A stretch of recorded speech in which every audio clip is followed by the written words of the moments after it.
All right, welcome to April, everybody. We are getting into the first of two parts on counseling theories. We're going to look at four directly over the next two class sessions, two today and then two in May. We will bring up elements of others as well, but we'll kind of be looking at four um, over these two parts. So we're also going to do some work around just kind of setting up what a counseling relationship and looks like, and how people might come to be in a place where they're looking for counseling. Um, I think an important thing just before we start is to keep in mind that you don't need to have a diagnosis. I know we spent a lot of time talking about diagnoses the last couple months. You don't need to be someone who has a diagnosis in order to be able to get counseling. Not everyone who has a diagnosis will be a good candidate for counseling. We'll talk a bit about what makes somebody a good fit for counseling, and we'll talk about how to develop a good relationship when we go through this. But I think the most important thing that any counselor worth anything would tell you is that somebody needs to be ready to engage in a counseling relationship before they begin counseling. Otherwise, it's just not a good use of anyone's time. Specifically in Vancouver, the Child Youth Mental Health that we've spoken about, that does a lot of our youth counseling for public side supports, won't work with anyone unless they actually accept. So it doesn't matter how much a parent or someone else thinks it would be a good idea. There won't be counseling support if a client is not interested. So with that, let's jump into counseling basics and the first two of four. So these first two fall under the domain of person-centered counseling theories, and you can see that narrative and solution-focused are the two that we'll be looking at in more detail. All right, here we go. So I'm not going to give away potential answers or thoughts from me on these because we'll do it in class. But as we often do, we're going to start with a bit of a warm up, and these are just five questions, true-false exercises to see where we kind of fit in our understanding of what makes somebody a good candidate for being a therapist, or how to manage some of the really tricky things that can pop up in counseling. Like in number two there, we're talking about suicide and homicidal and self-harm thoughts. How important it is to have a relationship, whether it matters if you have similar values to your client, whether or not it's more important to follow a set of strategies for working with your client, or whether it's more important to follow the client's wishes if they have some. So we'll just be kind of digging into these a little bit. We will not all agree, and that'll be perfect. Makes for good conversation. Okay, so this might be the most mysterious slide I'm going to have up of the 10 classes that we do. Just the number 42. The question that I'll ask in class is, what does the number 42 have to do with counseling success? Don't go Google it.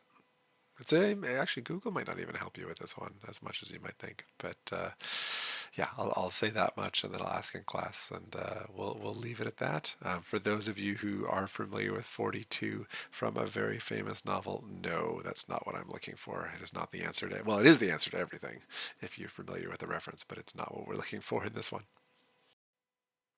Okay, so before jumping into the background of the counseling theories that we're going to learn about, I think it's important to get a little bit of thought about what the goal of counseling should be. And I mean this in a general sense. Um, do you think it's more important to build skills? Do you think it's more important to have your story heard? Do you think it's more important to be able to come to self-actualization and realizations about yourself? Combinations of these, other things. What do you think?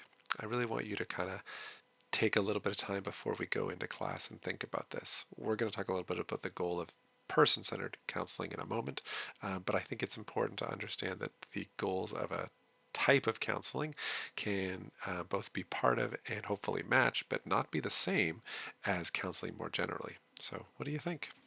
We'll talk about it in class. Okay, so looking within the larger scope of counseling, talking a little bit about the person-centered counseling and the two theories in particular we'll look at today. This bigger, if you imagine Venn diagrams of like counseling, and then within it we have different types of counseling, including person-centered and types within those. This isn't something I came up with, but slightly tweaked from some work that I respected from someone who does narrative therapy, one of the types we'll be looking at. Um, and it just says to enable the client, the goal of person-centered counseling is to enable the client to take control of their life and find comfort and acceptance and path forward, which also helps them cope with new challenges. So there is both a past, a now, and a future element to this. And the goal is to be able to help people self-actualize and figure out what is most important to them. As we've talked about before in class, we'll be talking more today about this idea of um, the narratives and the stories that define us and build us. And people who really try to counsel in this area um, are of the belief that the best work a good counselor can do is to help people come to their own realizations about their situations and how to manage that and how to go forward and how to see it differently in a more healthy way. So that's going to be kind of what we're after, and that's where it gets its person-centered feeling from. It really separates um, the idea of mental illness and of mental disease from the person, and says that if we help people realize, come to their own realizations that are helpful, they'll be able to heal themselves, um, uh, independent of whether or not they have a diagnosis. Okay. Okay. So this is an activity that I think going into the course, if you really wanted to uh, if you took this course in part because you want to build some skills, this is one of the first things I think everyone on this planet should get better at. And it's really hard for people, and it's still hard for me and for people who do this work. Um, we have to very, well, as it says in the name, actively do this. So we're going to try something we call the no advice active listening exercise. You've maybe heard of active listening before. It's listening, but it's listening thoughtfully, and it's listening with not the intent of having your words heard right after they shut up, but having the focus be about a deeper understanding of what your partner is saying. So active listening, as it says, is kind of the practice of reflection and response for meaning. So the goal of this is going to try to be accurate responses to what your partner is saying. If you're getting people going, mm-hmm, mm-hmm, that means you're nailing it. And if they say something and then you follow up with your understanding and they're like, or well, then you know you're probably missing a bit more. So we're going to talk about Carl Rogers a little bit more in a second, but for now, let's just look at the core ideas. So we're going to do this as an activity. I'll demo it, and then we'll all try it in class, and we'll probably get a little bit giggly because learning and practicing things makes people do that. So nonverbal cues, as we know from Here for Peers, nonverbal cues are massively important in our ability to um, convey understanding and create and form relationships and connection with people. So we really want to make sure that whatever our partner is sharing with us with their words and then is added onto with their nonverbal, that we are matching those. So if they're feeling upset, we're kind of mirroring a little bit of upset. Like it's bothering us too what they're talking about. There's obviously limits to how far we might follow somebody's nonverbal cues. If they throw a chair, we're not going to throw a chair, but we can certainly feel sadness when they feel sadness. We can feel joy when they feel joy, and that's important. Nonverbal is what we know people pick up more than anything, so we need to make sure that we're matching what they're feeling. We don't want them feeling as though we don't get it. We don't want them feeling as though we don't believe their points are valid, or we just lose the client. Second is listening for meaning. Don't listen to respond. What this really is saying, and you all know it when you hear this, is don't just listen and go, oh, here's the thing that they said that I want to respond to, or that reminds me of a story I want to share. Listening for meaning is about not answering just because it made you think of something. You're thinking about what they said, and then you're reflecting all of it in your mind, and then you're responding. So that's what we really want to do. Actually, just let some of the thoughts go that they say and make you think of things. Let some of them just disappear out of your, in one ear out the other. Let it go. We don't have to respond to everything in a way that reminds us of a story from our lives. In fact, in this case, it's really better we don't. And then we're going to look at not giving advice. It's pretty straightforward, but it's really not like, oh yeah, so I hear what you're saying about blank, so that'll mean that I know that we should probably do blank. Okay, so we really want to avoid that. And then the last part, and this is the toughest thing, and it's the part where you'll really get a sense of if you're doing a good job of it. We want to respond to feelings and name them. This is the process of validating the emotions, and this is where you get the yep, mm-hmm. Those are our goals. Now, you're not always going to do a great job of this, and you're definitely not going to do a perfect job of this on the first time, especially if your partner's giving you some complicated feelings and emotions and story. But we'll give it our best try, and we'll learn. It's a great skill to have for life. Not too much to say here. This is just going to be the slide that'll help guide us through the activity. If you really want to be top notch, start thinking a little bit about what might be a situation, a make-believe situation, or maybe something you're familiar with, or something related to your own life, or something from someone's life you know that you can kind of anonymize that you might want to share for this think pair um, active listening activity. Okay, so that active listening exercise that we've done or will do, and the general person-centered counseling therapy and theory approach is largely based on this guy. His name's Carl Rogers. He's someone, I'll share a bit myself, is someone I've really taken a lot from, and one of the people that I appreciated the most when I was doing my master's of counseling. And he has his own person-centered approach known as Rogerian. It is going to be similar to some of what we're going to do when we look at narrative in particular, and a little bit of solution focused. And he had these key beliefs that I just really like, and I wanted to put them up here. So I'll just put them, as you can see, I'll just read them and then give a little thought on them. So the first one is the counselor must be genuine and congruent. And so what this is really saying is that we have to, as counselors, especially in these approaches, but I think this applies beyond just Rogerian or across the person-centered to all effective counseling. We have to be ourselves. We have to not pretend to be a certain way in order to be successful.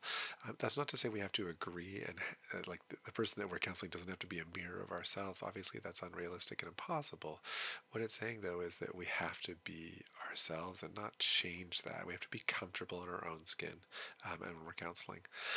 The second one is that the counselor must show empathetic understanding. So what this really is saying is no matter what that person has come in to see you today for, we have to be empathetic to their situation. Carl Rogers and others worked sometimes with some pretty challenging people who had done pretty horrible things and were in the penal system, for example, in prison.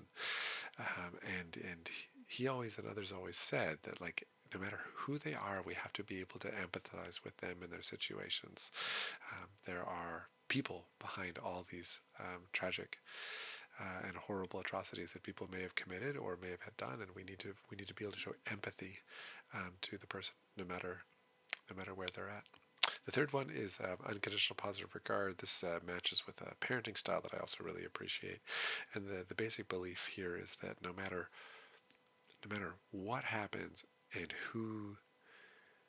No matter what happens and what is said, we must always care for and have positive regard for our client. So even if they've done something horrible, and that's unlikely to come up in most counseling scenarios, it's never come up in my career, it doesn't come up in a lot of settings, but we must always have unconditional positive regard for our client. We must always look to support and help them and I dare say almost even love them no matter what. It's not actually love, but we must always be able to be there for that person. And if we can't, then we need to end the relationship. It's a really interesting thing that we maybe can talk about a bit in class because it is a bit controversial, but I think the core of it is important, which is that we always must look to care for our client. And the last part is the counselor helps the client see the world in new ways that build on their skills. So this basically says that everyone has things we already know, and maybe we're not giving light or credit to, but a good counselor will be able to help recognize the skills of their client and then build on those and help them see the world in new ways. These are those new narratives we were talking about. we'll maybe talk about these a bit more in class as well. They're quite interesting, I think. Okay, so the first of two that we're going to spend some time on, and you will have an opportunity to practice this in class, I hope, or at least practice one or the other, is narrative therapy. So it is one of the two person-centered therapies. You've heard me talk about narrative throughout this course, so you can tell it's something that I do have a fair bit of interest and belief, and I do use elements of this in my own work fairly regularly. So that we'll go through the things in more detail in class, but the key things are, as you can see on the screen, just to elaborate a little bit, because you don't need me to read to you, is that we all have stories, and they have impacted every element of our life, and that they also are created between people. That's why you can see this, like for couples or families. There are narratives individually, and there are also narratives as units of more than one. We also need to remember that narratives are both helpful and sometimes unhelpful. Different narratives can be helpful or unhelpful, and different narratives that might be helpful in one sense might be unhelpful in another sense. And good clinicians will help people recognize when one is helpful or problematic and make more of the helpful one, and um, change the problematic one into a new way of seeing things. Um, and that, as it says, is basically the goal of counseling, is to help people find more helpful ways of seeing the world and their position in it so that they can navigate it. The underlying belief structure of narrative therapy is that all humans are capable of navigating their own existence, and that if they have the right supports, they'll come to their own realization. So as you can kind of see, good counseling in this sense is more about good questions and good discovery and investigative work with the client, rather than it is about something more prescriptive, if that makes sense. And that's, again, also in the bigger sense with person-centered as well. It's less prescriptive, more helping people recognize their own abilities and apply those. And there's a famous saying that is said there: the person is not the problem is the problem.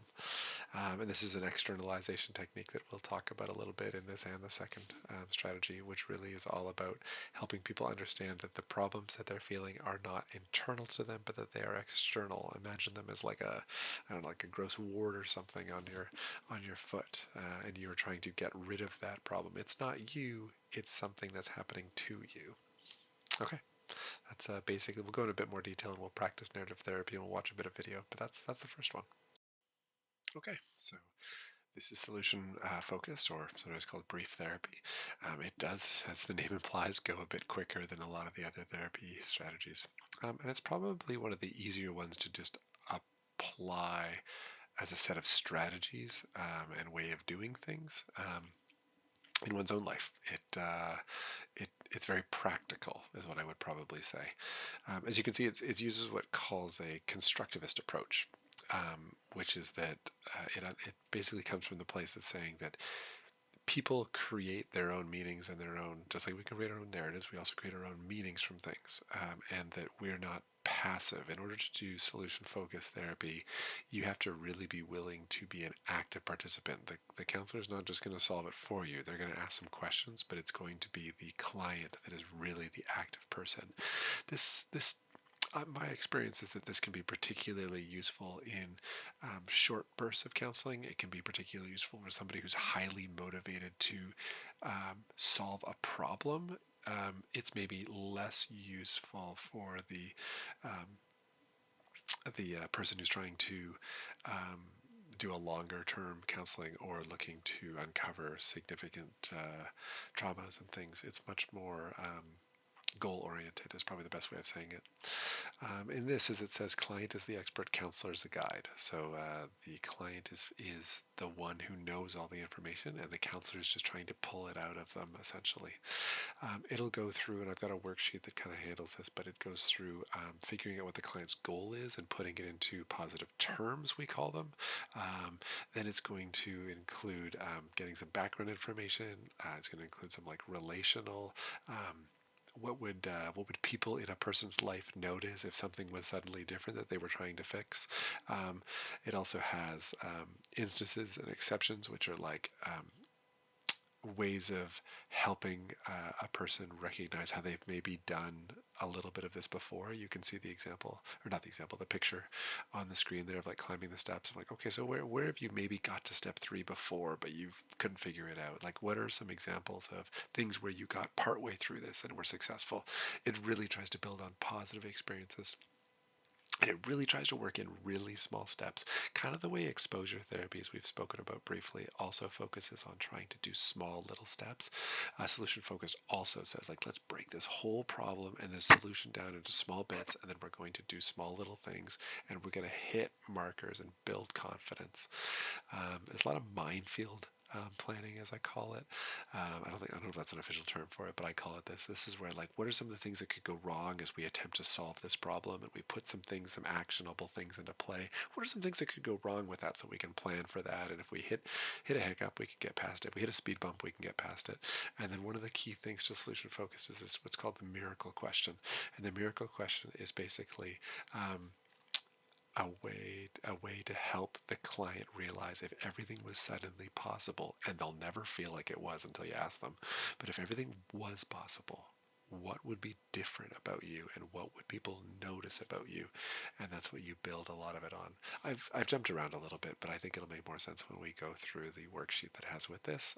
As I say, it's really focused on the counselor as a guide, which is for people who are newer to counseling theories like yourselves, sometimes really helpful to have something so concrete. Okay, not too much to say here. We've gone through the 2 counseling techniques in the video here with a little bit of, well, minimal detail, but we'll go through some more in some helpful sheets that I've created to help us try these. And recognizing we're not all suddenly going to be counselors, but that we can apply some of these in a safe environment and just play with it a little bit. I think a big mistake people make is not to just throw themselves in the deep end and just give it a try. So we'll talk about it after. We'll do it, and then we'll the groups of 3 triads are really good because you can have somebody helping or somebody just watching and observing, and one person as client and one person as counselor or guide, depending on how we're counseling. And then we'll talk about it and see what worked and what didn't, and all things will be fine. So this is just one last slide that I kind of wrap off with, and I didn't know really where to put this in the two part unit that we're doing on counseling theories. So I just decided to put it here at the end. It's something true of all counseling, whether you're looking at the person-centered from today or the types that we'll be looking at in the next month. Just anyone who's doing counseling work is going to run into these. And I think it's good to have an understanding. So we have transference and countertransference are the 2 big ones that we start off with. So transference is the client unknowingly assigns feelings about someone from their past onto the therapist. So this is, just as it kind of says, a transference of how someone feels to the therapist. It's kind of the client's interpretation, and I've got an example there. Um, and so the therapist becomes someone in their life already. And we have to be careful about rules. That's why these 2 are particularly important. We have to be careful about rules and how they affect the relationship. It's important to have connection, but we can't have connection, or I would argue we shouldn't have connection that is rule confusing, if that makes sense. We need there to be pretty clear boundaries and clear understandings of who people are and who they are to each other. The second one, countertransference, so is a collection of the therapist's reactions to what the client has transferred. So now if you have a transference, the countertransference is now feeling as though you need to, in this example, care for them. So they see you as this mothering figure, and now you're becoming this mothering figure. Often countertransference happens to a counselor who feels that they often occupy these sorts of ways of being in other elements of their life. So it's kind of a comfortable position for them, if that makes sense. This is why I use the mother one. It fits with a lot of A lot of counselors are female, a lot of counselors are mothers, so this is more possible. And then a couple of just other things, just empathy and compassion fatigue. As I say, you know what empathy is. We've talked about it through the course. Compassion fatigue is something that has to be considered for all counselors. So it's kind of good to talk about it after we spend a little bit of time looking at some counseling techniques. It's basically the emotional feelings of pain that somebody can have from so deeply empathizing and understanding and relating to their client that it kind of leaves the room after the sessions are over, and it can translate into other elements of your life. We need boundaries between clients and counselors, and we also need boundaries for ourselves between our professional and our private lives. And it's really tough. It's hard to do the work as well as you might want to do without investing so significantly. And when we invest so significantly, compassion fatigue is just so much more likely. You know this as well. You don't need to be a professional counselor to have felt emotional fatigue, which shares a lot of similarities, right? Like relational emotional fatigue is like a less um, professional version of this, and I think it's true, and it's good for all of us to be thinking about that in life. Okay, so that ends part 1 of 2.